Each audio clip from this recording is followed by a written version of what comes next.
In 1934, a photograph was taken here which epitomised the extraordinary influence of one of the most provocative and uncompromising thinkers of the 19th century. It's an image of Adolf Hitler standing next to the bust of Nietzsche here in Weimar, where the philosopher lived. With chilling eloquence, this tells us what many Nazis believed, that Nietzsche was the brilliant mind, the inspiration behind the terrifying ideologies of the Third Reich. Yet if Nietzsche had been alive to see it, he would have been appalled. His philosophies were being distorted by a regime that stood for so much that he'd have loathed. Nietzsche was one of the most dangerous minds of the 19th century. Nietzsche thinks we have blood on our hands because we haven't just killed God, we've killed that which gave our lives meaning. Nietzsche lived in a century in which Europe was witnessing unprecedented change, where the authority of Christianity was being challenged. Radical breakthroughs in science were redefining belief.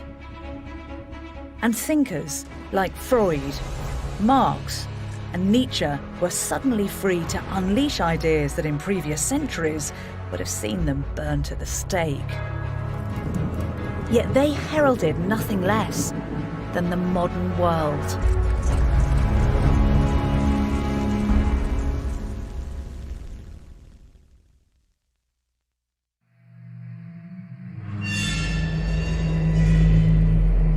In 1882, one of the greatest minds of the 19th century predicted a crisis. One that he believed would be without equal on Earth, and which would be triggered by nothing less than the murder of God. God is dead, and God remains dead because we have killed him. What was holiest and most powerful of all that the world has yet owned has bled to death under our eyes. Who will wipe the blood from our hands? These are the visceral, challenging words of Friedrich Nietzsche. The crisis that he proclaimed was a wave of disbelief in Christianity that he predicted would crash through Europe. And the raw, brutal language that he chose to describe this death of God is a measure of just how terrifying he thought the consequence would be. For what Nietzsche saw, with disturbing prophetic clarity, was that without a belief in God, there was no authority for the moral values that had underpinned European society across 2,000 years. He was declaring our freedom from God, our mastery of our own fates. No longer controlled by divine laws, we were now liberated or condemned to create our own values. But what haunted and tormented Nietzsche was his realisation that this was a freedom that came at a terrible price. The loss of religious belief would bring with it nothing less than a vacuum of meaning in human existence. It was a crisis that Nietzsche would wrestle with for the rest of his life.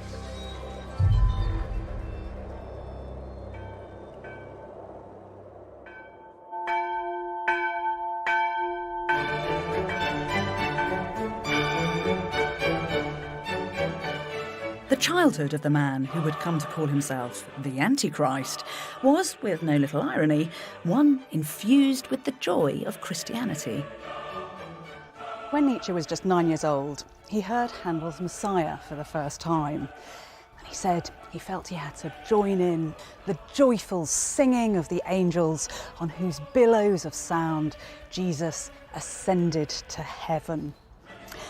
The man who would spend his life as an adult with a mission to attack everything that Christianity stood for started off in life as the son of a Lutheran pastor here in the very cradle of Protestant Christianity.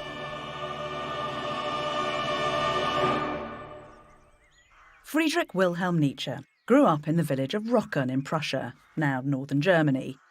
And as a boy, he was passionately pious. This is the parsonage where Nietzsche was born. His father, Karl Ludwig, had a very simple faith, and the household lived and breathed Christianity. Nietzsche's early years were settled and sheltered. His parents had 2 other children. When he was 2, his sister Elisabeth was born, followed a year later by a brother, Joseph. But in the autumn of 1848, when Friedrich was only 4 years old, his childhood was ripped apart. His father became mentally ill and was diagnosed with a terminal brain disease. It was a tortuous decline. He went blind and eventually was bedridden. 1 year later, he was dead. An autopsy revealed that a quarter of his brain was missing. This must have been a truly horrific end. The suffering of his beloved father marked Friedrich for life.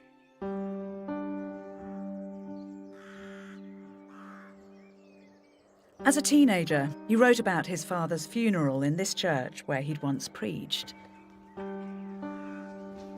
"Oh, never will the deep-throated sound of those bells quit my ear." The organ resounded through the empty spaces of the church.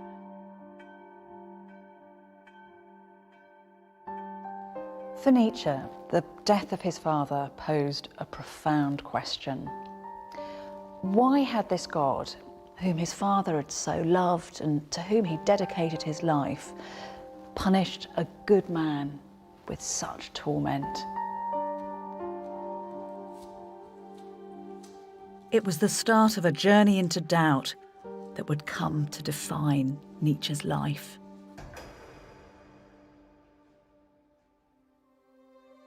Despite the loss of his father, in 1864, at the age of 20, Nietzsche arrived in Bonn to study theology at the university, contemplating a future as a Lutheran pastor. But it was during his time here that he came under the influence of a controversial new method of studying the Bible, known as biblical criticism. And it scandalously suggested that this sacred text wasn't a credible historical work, but largely myth. It was radically undermining the authenticity of the scriptures. And for Nietzsche, it had a dramatic impact.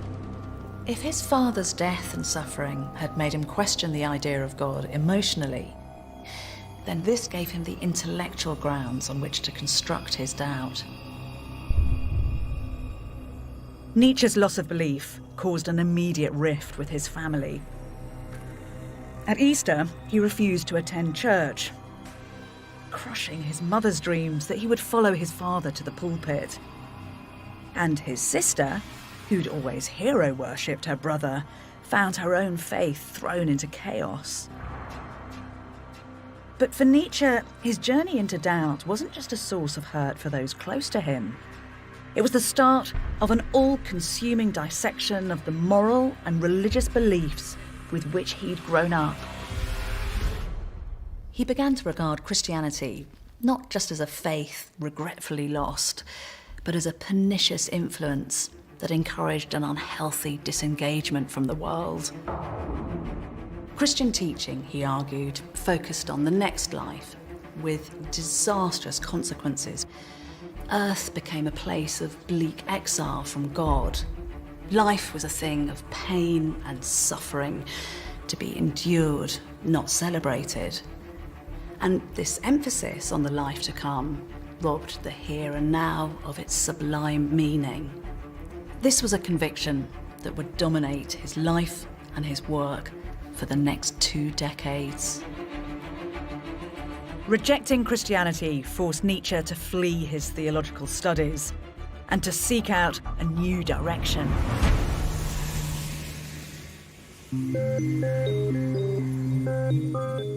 Right from the start, Nietzsche realised that his loss of faith wasn't the path to a life of contentment. In 1865, Nietzsche wrote to his sister and said, "If you wish to seek peace of mind and happiness, then believe. If you wish to be a disciple of truth, then investigate." Nietzsche was living in an age dominated by the rise of science, where the search for objective truth was all-consuming. But what Nietzsche saw with searing clarity was that the triumph of objectivity deprived humanity of something fundamental. Without Christianity, there was no set of binding moral rules by which we could all live. There was no solution to man's fear of death. And perhaps most importantly, with eternal salvation no longer mankind's prime goal, life itself didn't have a higher spiritual purpose. It was to finding new meaning in a godless universe that Nietzsche now dedicated himself.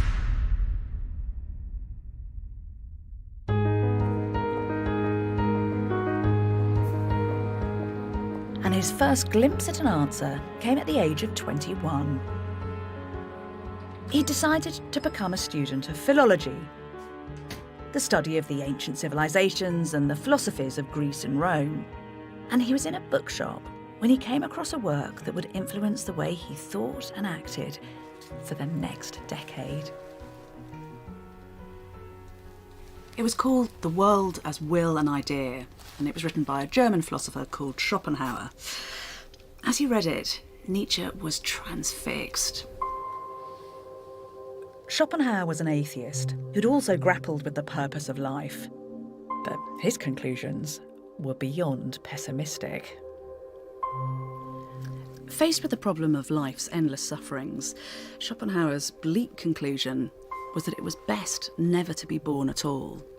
He argued that human beings were in a state of constant desire. If we didn't achieve these desires, then there was discontent. And even if we did, then discontent would set in anyway. His solution was to face up to the fact that fulfilment is impossible. He encouraged us not to strive for happiness in order to avoid the anxiety and trouble in trying to achieve it. The happiest man, he said, is the one who gets through life with the minimum of pain. Nietzsche said it was like looking into a mirror that reflected the world, life, and his own mind with hideous magnificence.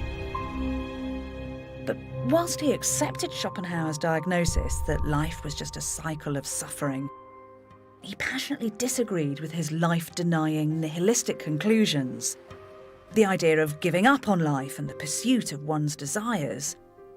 Instead, he was determined to find a way of affirming existence in spite of its pain.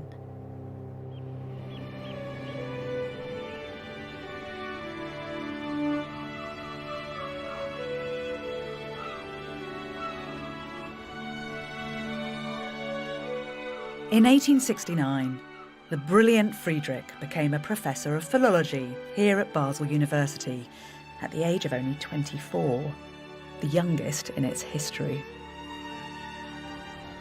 With his first book, which he wrote while he was here, he began to gain a reputation as a radical and subversive thinker. In his work, which he called The Birth of Tragedy, he started to grapple with the issue of how to deal with suffering in a world devoid of God. And for inspiration, he turned to the ideas of the Greeks and a new focus of his devotions, the German composer Richard Wagner.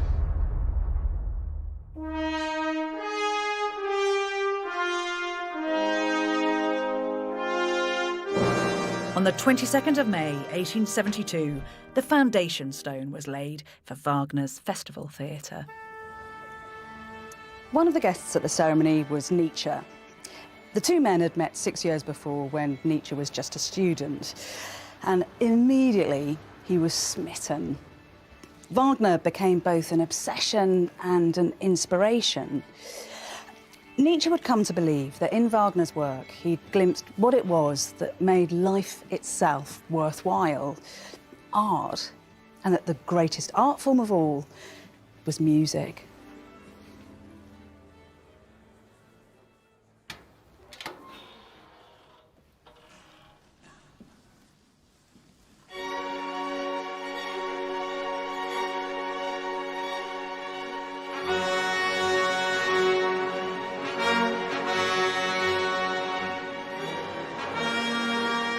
Nietzsche believed Wagner to be an artistic genius whose music was going to bring about a cultural rebirth based on the classical Greek model of tragedy.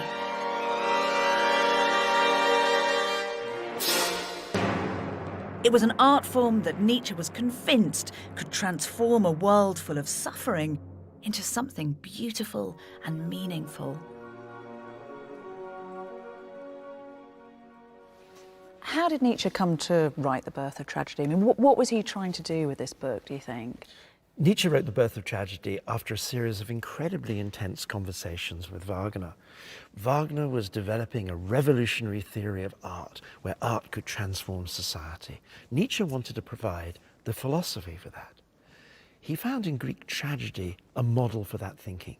Greek tragedy tells these extremely visceral stories of human beings in conflict, suffering, destructive. Yet it was the dominant genre of thinking about the glory of grace. Consequently, he found in Greek tragedy a way of talking about the human being today, the human being as a suffering, finding meaning in life, finding the truth. So what is so explosive about what he's putting down on the page? Well, Nietzsche structured his book around an opposition between two Greek gods, Apollo and Dionysus. Apollo stood for light, for the truth of logic, for control. And since the beginning of Germans' love of Greek, they associated Greece with rationality, the beginnings of philosophy. But Nietzsche decided he wanted to focus more on Dionysus, the figure who confuses boundaries, who discovers ecstatic group activity, dancing, wildness, the visceral feelings. And he made that the center of his tragedy. So he was standing against philosophy, against his own subject, against that sense that logic is the way to truth. He wanted to find another sort of truth, another transformative power. But how does he think that Dionysus, with all his darkness and, as you say, chaos sometimes and loss of control, how is that going to help mankind? Nietzsche was reacting against the dominant German intellectual tradition, which focused on the individual hero, the Oedipuses, if you like. And they saw that the individual who suffered could somehow transcend themselves through suffering, a very Christian message. Nietzsche reversed that and saw instead that the individual somehow lost themselves in the collective and found in a group experience an ecstatic, transformational experience. And that's what he saw in Wagner's music, and that's what he saw in tragedy. So that somehow the suffering that was everybody's condition was transformed through this ecstatic experience into an affirmation of life. This life, here and now. It's a bit like that sense of a rock concert. Okay, the idea that you somehow lose yourself in this great ecstatic collective experience. And one should never forget that opera in the 19th century was the rock music of its time, and Wagner was the rock icon of his day. And Nietzsche believed that's a way that society could be transformed through a sense of the collective experience from which you could go out and change the world. Wagner's theatre was a temple to his brilliance, but it was also the place where Nietzsche fell violently out of love with his hero. When Nietzsche came here to watch a performance of Wagner's opera, The Ring, he hated what he found. Rather than a place of revolution, the theatre was stuffed with the great and the good of Europe. And the man that he'd revered as a radical, who he thought would catalyse the birth of a brave new world, was just the hero of a self-satisfied festival of opera, revelling in his own glory.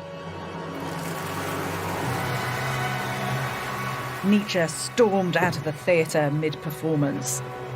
It marked the beginning of the end of their friendship and a new phase in Nietzsche's philosophical quest.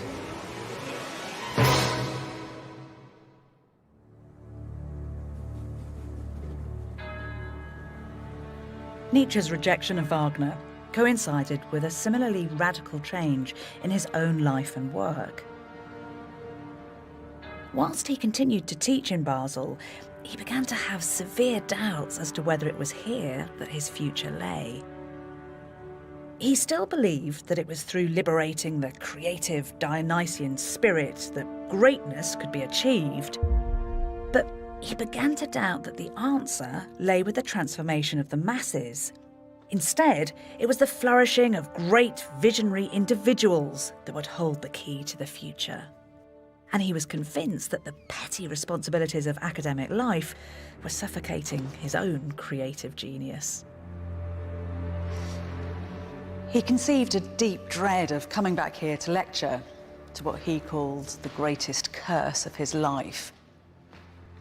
Depressed and anxious, he developed what he called Baselophobia. Nietzsche longed to break free.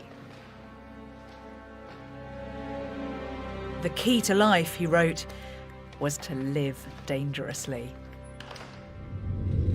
On the 2nd of May, 1879, he resigned his professorship. As Nietzsche left Basel, he was gripped by debilitating ill health. Since childhood, he'd been plagued by violent stomach pains and blinding headaches. And haunted by the fear that he too would be struck down by the disease that killed his father, Nietzsche's physical challenges had been the final trigger for his resignation. Although his doctors warned that excessive reading and writing would cause him to go blind, nothing was going to stop his pursuit of a life of philosophy.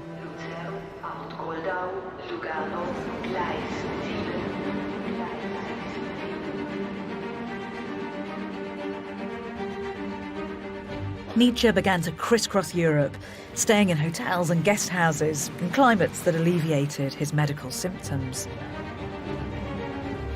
He would spend the rest of his sane adult life in a state of nomadic solitude. You can just imagine him, ill, troubled, increasingly isolated, and yet with this extraordinary mind for company. Over the next decade, the ideas and thoughts that poured onto the page were simply astonishing. His ill health would mean that he could only write in bursts of 20 minutes at a time, so his books were full of incisive aphorisms, pithy statements, rather than long philosophical treatises. And it was on a train in 1881 that he was told about somewhere that would provide the inspiration for many of these great works. A fellow traveller recommended that he visit a place called Sils Maria, just a tiny little farming village in the Swiss mountains. He followed their advice and discovered the place that would become his spiritual homeland.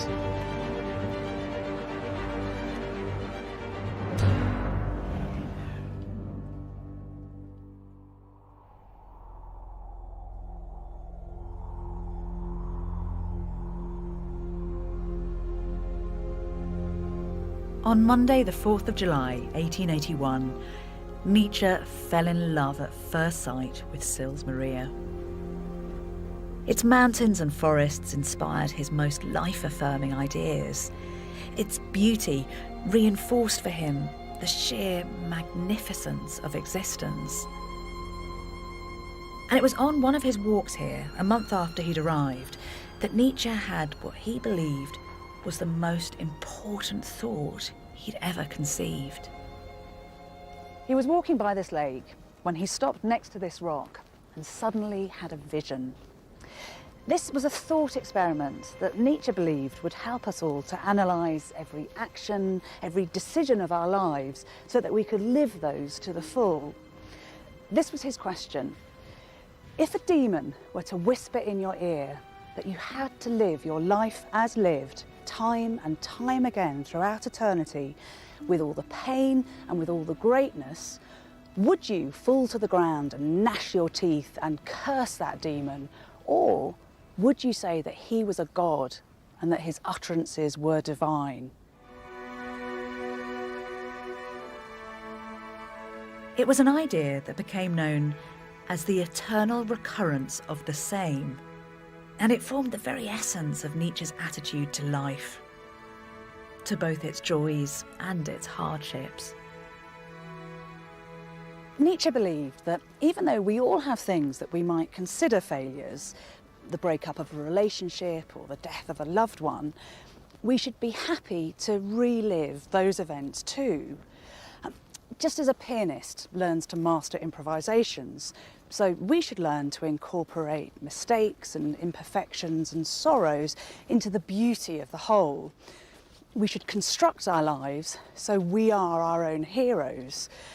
Basically, we should decide who we want to be, how we want to live our life, and then love the choices that we've made, so that the thought of reliving our existence, for good and for bad, can be greeted with a life-affirming yes. The eternal return was an exuberant and optimistic embrace of life. Suffering wasn't something that you had to be redeemed from, as Christianity taught, or avoided at all costs, as Schopenhauer argued. Instead, it was to be embraced, mastered. To live life most fully, one had to risk suffering and overcome it. What doesn't kill you makes you stronger is one of Nietzsche's most iconic phrases, and it was one that he himself was just about to have to put to the test. The philosopher was about to face one of the greatest disappointments of his life.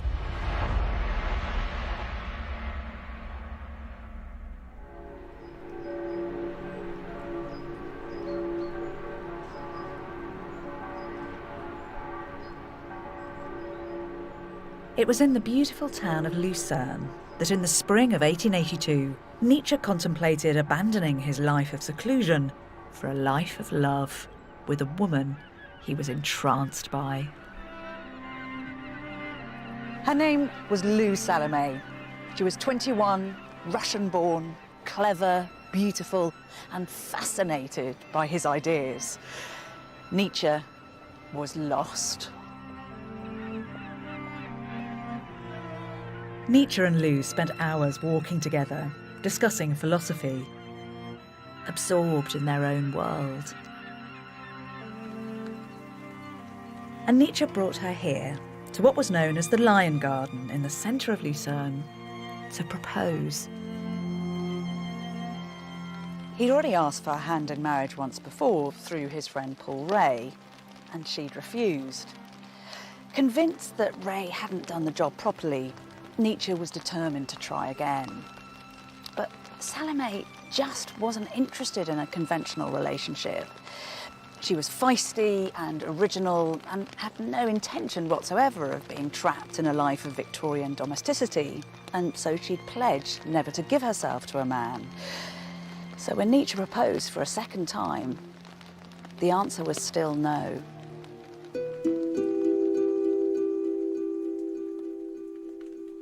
He was devastated by the rejection, made worse by the fact that his meddling sister, Elisabeth, was jealous of Lou's youth and wild charm and determined to disrupt any potential romance.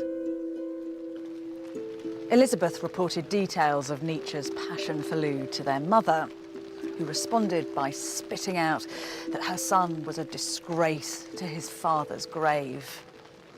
Their relationship was shattered, and Nietzsche was utterly despondent.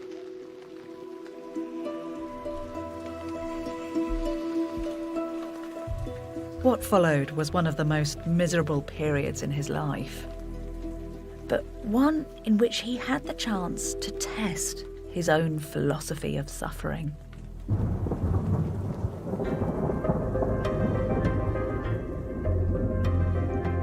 Nietzsche fled, in bleak mood. His books weren't selling. He was in bad health and often suicidal. In March 1883, Nietzsche wrote, "In the deepest part of me, an immovable black melancholy holds sway. I cannot see even a reason to live beyond 6 months." He realised that this was a true test of his own ability to face suffering and to overcome it.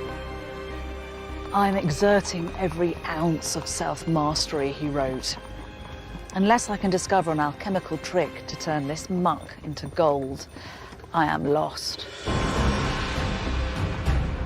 But in the depths of his misery, he poured himself into writing a new book, one which would prove him to be just such an alchemist. It was the work that he considered to be his greatest. Thus spoke Zarathustra.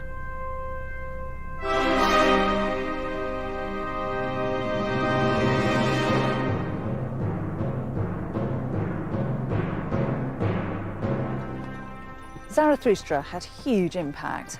It inspired composers like Richard Strauss and writers from Joyce and Kafka to Yeats and Camus. A parody of the Bible that Nietzsche referred to as the Fifth Gospel, it's centred around the spiritual journey of a mysterious, mystical character called Zarathustra. And in it, the philosopher introduced one of his most notorious concepts, the Übermensch, or Superman.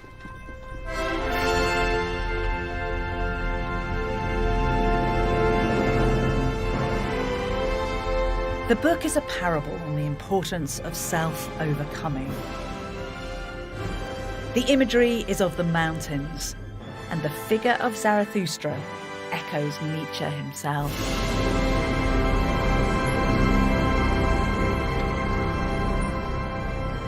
Two of its 4 books were written here, in the guest house where Nietzsche often stayed.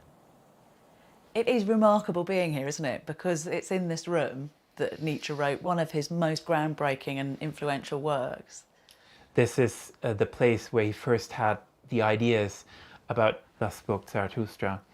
Zarathustra is a prophet who comes down the mountain, and he wants to talk to people in a town about this great event, that God is dead, that Christianity, with all its certain universal absolute moral values, is no longer believed in, and that the question of what it is to be human and how one is to live as a human needs to be answered anew. But nobody listens to Zarathustra. And one of the mechanisms to deliver that is this difficult concept, the Übermensch, the overman or the Superman. Who or what exactly is that? It's easier to say what it is not. It's not a biological concept. It's not some kind of superior human race. An Übermensch is someone who is no longer reliant on inauthentic external goals society gives him or her, parents, religions. It's someone who is able to commit to goals that you set yourself. You offer humanity goals, and Nietzsche thinks it's a terrifyingly difficult task because the guidelines are missing.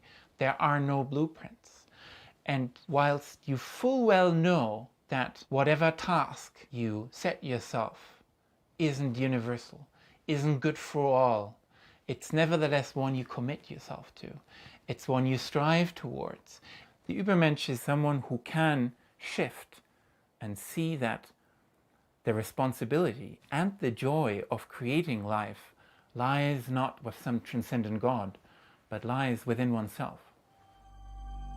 In pouring himself into writing Zarathustra, Nietzsche not only gave his own life meaning in the face of suffering, but he also began to see that suffering itself was the key to unlocking the elusive secret of happiness.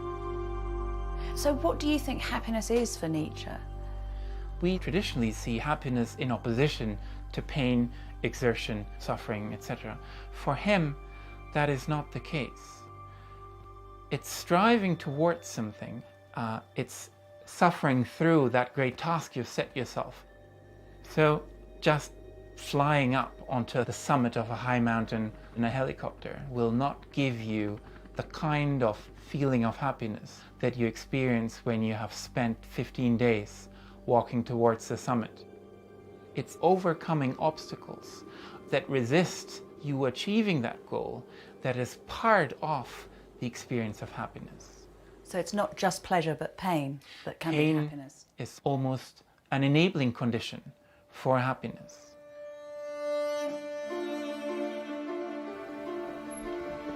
Nietzsche never found love again, but he'd succeeded in transforming his despair into a work whose vision would go on to resonate with generations of artists and thinkers. He'd become a living testament to his idea of the eternal return. And he now turned his attention away from the loss of meaning created by the murder of God to the crisis of values left in its wake.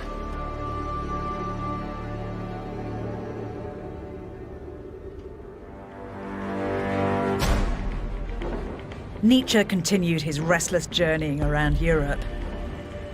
Although his health was deteriorating, it didn't stop him from writing a subversive work called Beyond Good and Evil. Nietzsche himself thought the book was terrifying. A Scoid-like work that confronted all the dark realities that 19th century science had laid bare. He couldn't find anybody to publish it, so he paid for it to be printed himself. And when it was released in 1886, the reviewers hated it. They described it as dangerous dynamite.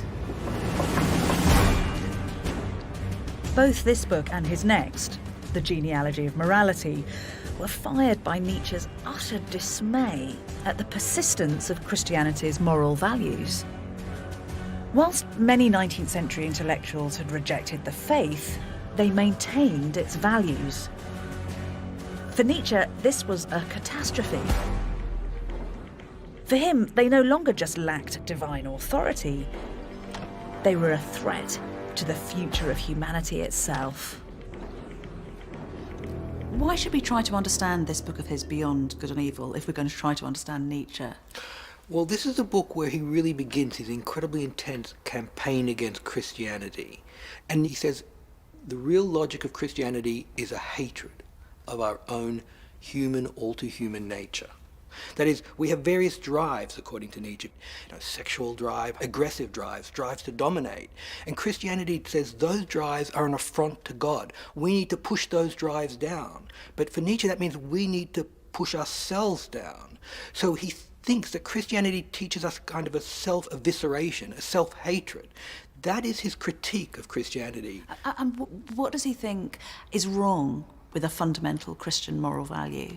Well, he looks at Christianity and he very disparagingly calls it slave morality. And he calls it slave morality because he thinks it's a morality that is focused on the worst off. That is, the slaves of ancient Rome, who were the weak ones and needed a religion that gave them a sense of meaning, a sense of power. But they had no power in this world, so they try to, he says, and he puts it so powerfully, they lie their weakness into a strength.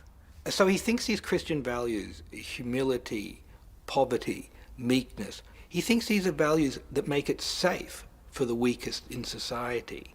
But he thinks eventually, when these values triumph and become everyone's values, they inevitably make forward mediocrity. But his criticism of the weak really troubles me because these are works that have no time, it seems to me, for the weak, for compassion. Yeah, it's not that Nietzsche thought we should step on the weak. What he thought is we shouldn't be obsessed with the weak. And that's so strange to us because we think, and what's wrong with compassion? But he did have a problem with compassion. Is this one of the reasons that he's so anti the emerging isms of the day, so socialism, communism? Well, a lot of communists, a lot of socialists may no longer believe in God, but they still have this core Christian value of compassion. And Nietzsche says when you're obsessed with compassion, when you're obsessed with how the worst off are doing, that gets you into a mentality where what is valued is contentment. He calls that herd happiness, and he says that is only worthy of animals. We are worthy of so much more. And he says if you gear everything to making the worst off as well as possible, you take your eyes off the idea of the great individuals who often are extremely egotistical. We would say selfish. But he says they need that selfishness to make their achievements, because it's their achievements that really drive civilization and culture at its highest peaks. Christian morality was something that Nietzsche believed was positively dangerous for the future of mankind. If humanity was to survive, it needed the great individuals, the very geniuses that he thought the slave morality of Christian culture was holding down. But there was a system of values that he did admire. He also talks about master morality. What's going on there? He's hearkening back to the world of the ancient Romans and the ancient Greeks. They were both massive slave-owning societies. But he said these people were masterful in a way that with their gods, they celebrated themselves. Like someone like Achilles, the great warrior, he could worship Ares, the god of war. But in doing that, he was worshipping himself. So he says the masters have a religion that affirms themselves, whereas the slaves have a religion of Christianity which actually disavows their nature. The master morality of the Greeks, as Nietzsche saw it, glorified ambition, strength and power, and despised compassion. Nietzsche was convinced that a revision of moral values was needed for a post-Christian future, and that such a morality needed moral legislators. In his letters, he announced that his next task was a magnum opus in which he would lay out a new value system to fill the void. But it wasn't to be.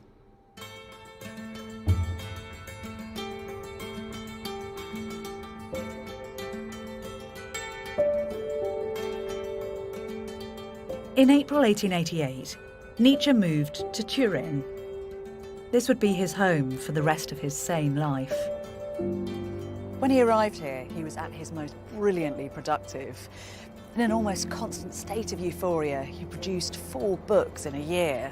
And as he walked through the city, he said he felt like a god. But it was in the beauty of this Italian city that Nietzsche's mind began to decay. And it's in the letters he wrote at the start of 1888 that the very first signs of his madness can be glimpsed.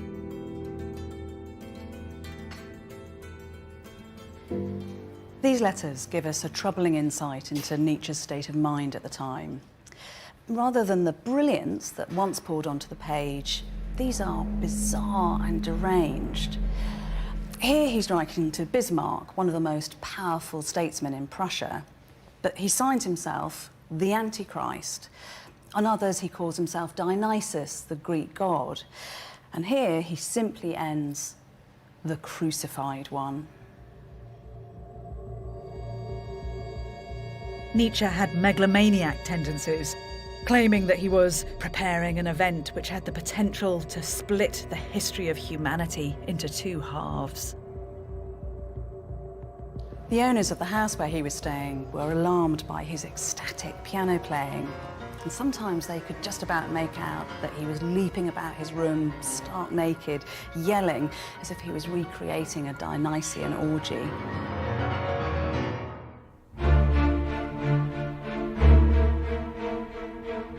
Events came to a climax in one of Turin's piazzas. Nietzsche saw a coachman thrashing his horse with a whip. He flung his arms around the animal's neck and, with tears streaming, collapsed to the ground. The final sane act of a man who'd spent his life criticising the weakness of human compassion was one of profound pity. 7 days later, he was incarcerated in an asylum in Basel.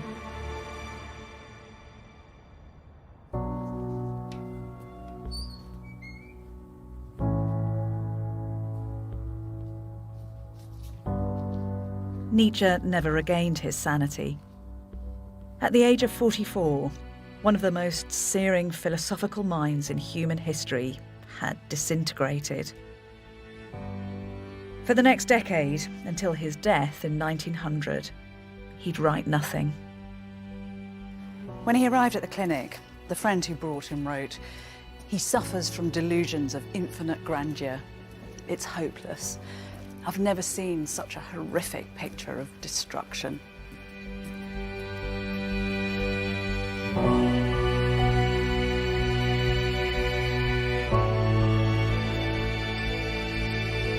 No one knows exactly what caused Nietzsche's descent into madness. But while Nietzsche's mind collapsed, his work started to take on a life of its own.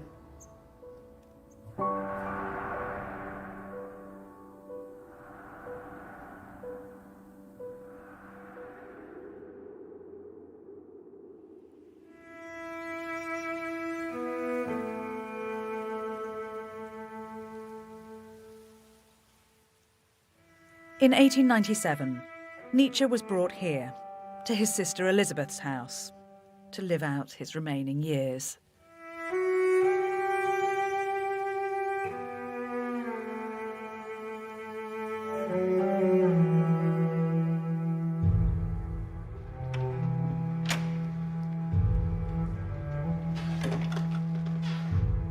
Declared clinically insane, until his death, Elisabeth would be his sole carer. While Nietzsche lived here, Elisabeth treated her brother like an attraction in a sideshow. She invited visitors in to stare at him, and she held soirees for his disciples, while his disturbed groaning could be heard from upstairs. Today, the house is a shrine to Nietzsche, created by his younger sister, who dressed him in white as if a prophet. Yet its pristine rooms are chillingly devoid of any trace of his personality. Elisabeth collected together Nietzsche's writings, including notebooks for an unpublished masterwork that Nietzsche had planned before his mind shut down. Notebooks he'd never intended the world to see. What exactly is it that we're looking at here? So here we're looking at two notebooks of Nietzsche's in which he's working up to this great work called The Will to Power, a work of tremendous ambition, because what he's attempting, you can see from this notebook here, is a reevaluation of all values. I mean, it's extraordinarily exciting to see this, because here he is trying to overturn the whole of Western morality, because people deep down no longer believe in it, though they're going on like the herd, as he calls most of us, living their lives by it, but there is no longer a God to back it up. So he's saying we need to find a new morality, and that's his fundamental task. Is it as simple as it sounds, the will to power? Is he saying that power is the identifying, organising principle for humanity? He's saying, actually, if we look at how people live and behave and strive, really what they're after in life, from infancy onwards, is power. And therefore, any morality that's going to fit with human nature needs to be a morality that sees power as the goal that we all seek, albeit in very different ways. So it's more than just something, because we've got Darwin at this time with his survival of the fittest, but Nietzsche's taking that idea way beyond what Darwin's saying. He is. Superficially, they sound similar, but in fact, they're profoundly different. And Nietzsche despised Darwin, and he has contempt for any way of living life that simply seeks to preserve yourself and your progeny. And the real difference is that the will to power is concerned that human beings should do more than merely preserve themselves. They should aim for great things. They should aim to be great statesmen or to be great philosophers and design new worlds, as it were. And that might involve sacrificing preservation. That might involve an early death. It might involve leaving no children. For him, the will to power is about seeking the exceptional. But Nietzsche seems to have recognised the flaw in his own idea. Perhaps his last sane act was the decision not to publish what he'd written. Nietzsche was himself against all philosophies that attempted to reduce the world to one principle, whatever that principle might be. And in a sense, his attempt to reduce the world to the will to power was, as he would put it, intellectually unclean. And I think that's why this work ultimately failed, because he realized that he was being untrue to himself. And what clues are in these notebooks themselves that he has given up? Well, I mean, there are small signs. For example, here in this version, he's written a shopping list over these profound thoughts, and here we have the word toothbrush, Zahnbürste. So I think if you start writing shopping lists over your great masterworks, that suggests that you no longer have respect for them. But the work he abandoned was published with devastating consequences. Nietzsche died here of a stroke in 1900, but his death gave Elisabeth the opportunity to appropriate not just the dog days of his life, but his life's work. Elisabeth had hero-worshipped her brother and lived her life in his shadow.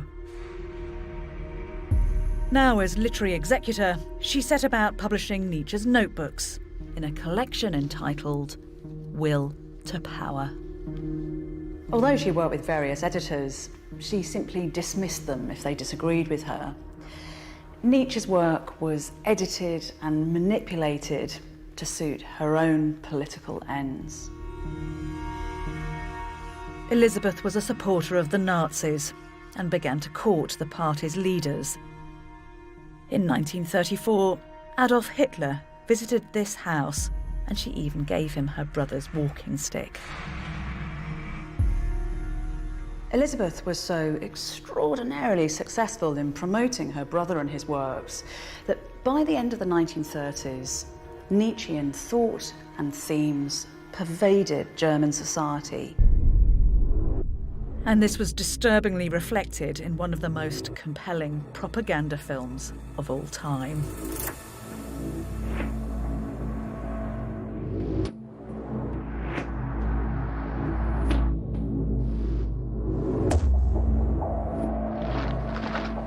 In 1934, Nazi supporters gathered in Nuremberg to hear their leader speak. It was a moment captured in a film commissioned by Hitler himself. Terrifying, electrifying, the words and rituals of the Nazis echo Nietzschean thought. It was called Triumph of the Will.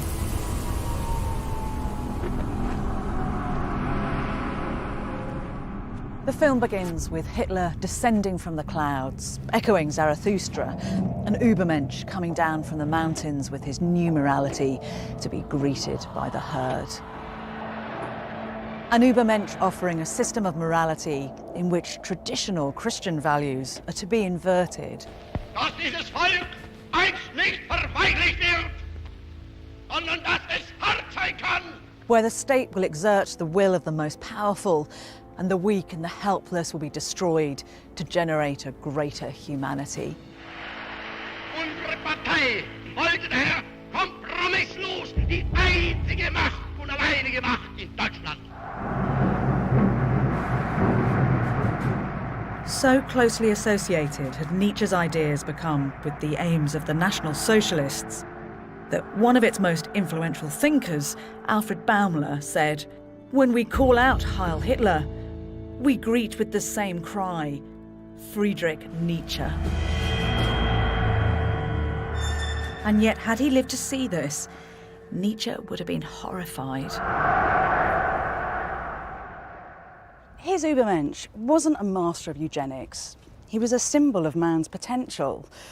His will to power was not a call to nationalism, which he despised, but a recognition of our drive to overcome our limitations. And he was vocally opposed to anti-Semitism. The Nietzsche of the Nazis was a hideous parody.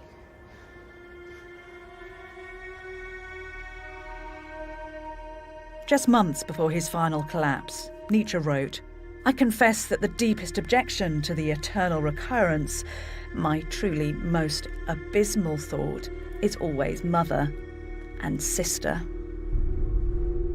how prophetic his words turned out to be. And yet perhaps the blame for his misuse is not entirely Elisabeth's.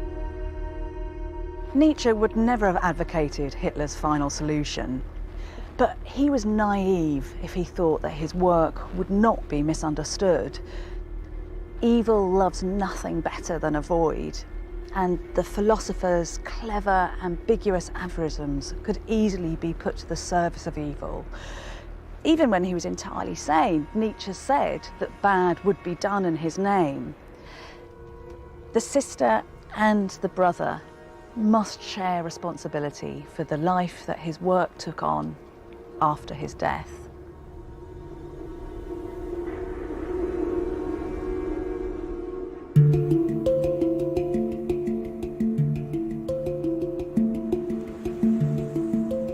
A century after Nietzsche's death, the crisis created by the murder of God may seem exaggerated to us today.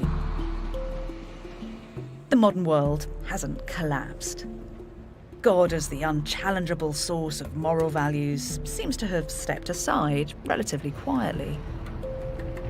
But maybe that's because we lack Nietzsche's unsettling prophetic vision, his wild imagination. If we choose to wear the blinkers of the herd, could it be that we're staring with unseeing eyes into the very abyss that he predicted? He believed that what would fill the void was a chaos of cultural preferences. A mess, an overload of personal choices. Pernicious in Nietzsche's eyes because they perpetuated the empty values of the herd that he so despised.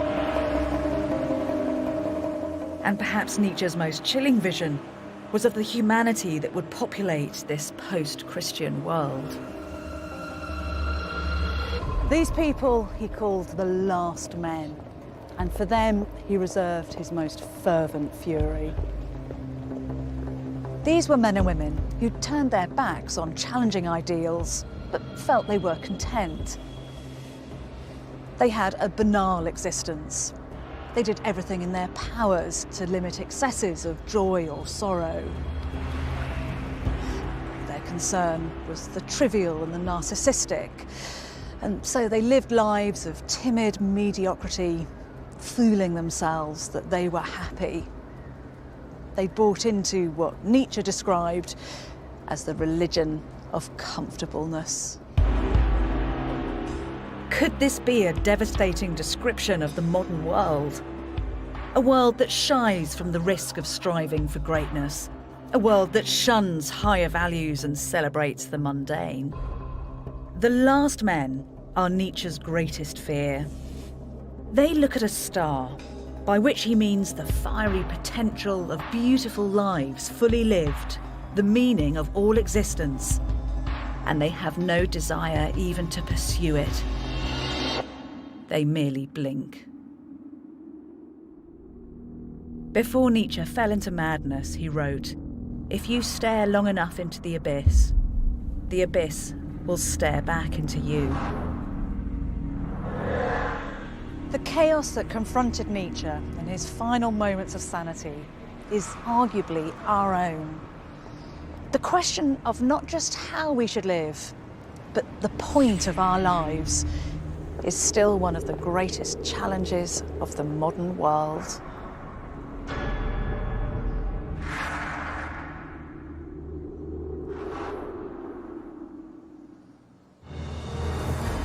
If the mind of Nietzsche has made you think, then explore further with the Open University to discover how other great minds have influenced our world today. Go to the address at the bottom of the screen and follow the links to the Open University. Still to come on BBC4, the king of chat shows meets his match. He called himself the greatest boxer. He's also one of the greatest talkers. Parkinson meets Muhammad Ali. Next.